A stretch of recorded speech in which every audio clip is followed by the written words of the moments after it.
In the very beginning, all the emotions lived together on an island, and this island was called Hope. They were happy there, except that one day, intuition felt that something was wrong. Now, she didn't know what it was. She couldn't quite put her finger on it, and so she asked her friend Wisdom, because Wisdom knew a lot of things. And Wisdom got together with Perspective, and they started making some calculations and noticing some things, and intuition had been right. There was something wrong. And they gathered everybody together to make the announcement. The island is sinking. We have to evacuate. Oh no! Everyone cried. No, that's terrible. We're all gonna die, said Despair. I'm not gonna die, said Wisdom. I and Preparedness, because of course Preparedness is always prepared, Preparedness has an airplane, and I'm going to drive that airplane, I'm going to fly that plane, and we are getting out of here. We suggest that all of you start making boats and leave. You still have time. And so Wisdom and Preparedness got on their airplane and flew off the island, and didn't notice the Fear had hitchhiked a ride and stolen away and was hiding in the cargo hold. Fear was always looking out for itself too. Well, the airplane flew far away, and pretty soon all the other emotions started gathering their things together and deciding to head out. Now, laziness took a long time, but finally laziness got teamed up with discipline, and they built a raft. Now, Bravery said, I'm not sticking around, and Bravery just jumped into the ocean and swam all the way away all by himself. Bravery and boldness together. And pretty soon, most everybody had left the island. But there was one who hadn't. Love. You see, she didn't want to leave. She didn't want to believe that the island was sinking. She loved that island so much. Every tree, every grain of sand.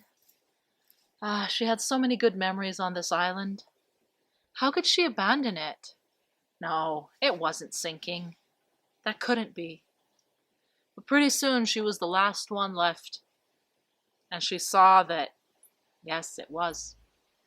Pretty soon there were no beaches, because the water had crept all the way up to the line of trees. But Love said, well, that's all right. I can still live here, even without beaches. She was, after all, used to making sacrifices and compromises. It's just a little bit. I can give that up, she said. And so she continued, wandering around in the forests and listening to the wind and sighing when she thought of all the wonderful memories she had there.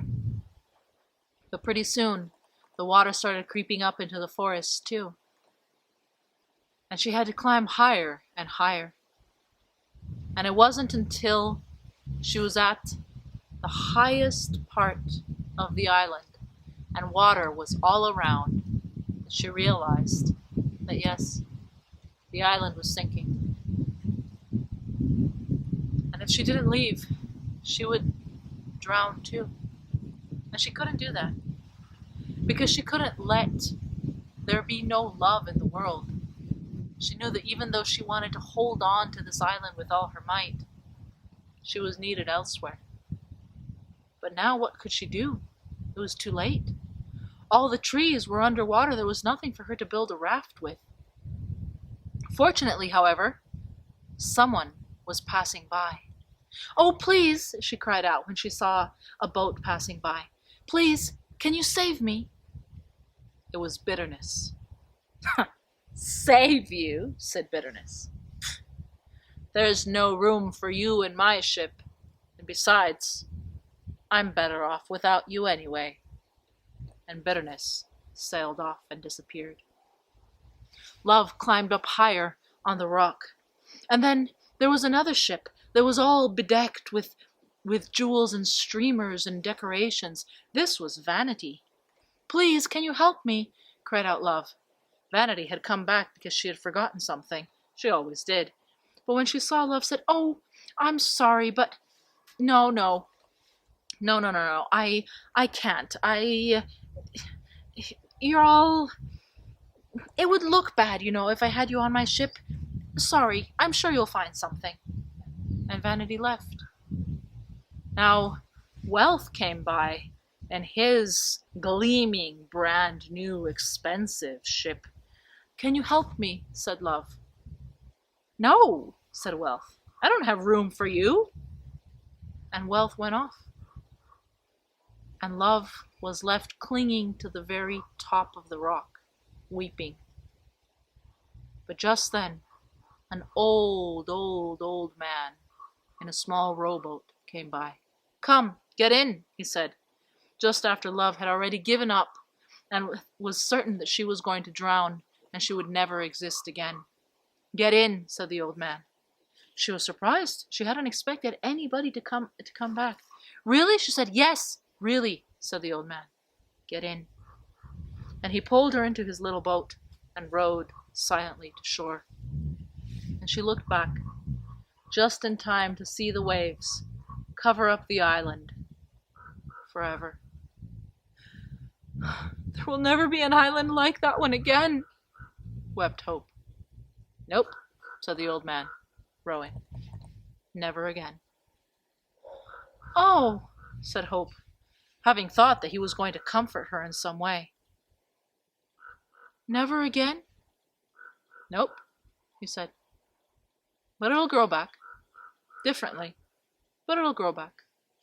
Hope always does. They rowed and rowed until finally they came to the mainland. And Love, still shell-shocked from everything that had happened, got down from the boat. She turned to say thank you, suddenly realizing that she'd never said thank you. She didn't even know who the old man was. She hadn't gotten his name. But he was gone, and she didn't see him anywhere. Oh no, she said. Just then she saw her friend Wisdom coming by. Love, cried Wisdom, holding her tightly. I'm so glad you made it. Yes, said Love. I was saved, but I don't know who saved me. Was it an old man? Said Wisdom. Yes, very old. Yes. That was Time, said Wisdom. He was the only one who could have saved you. The only one who can.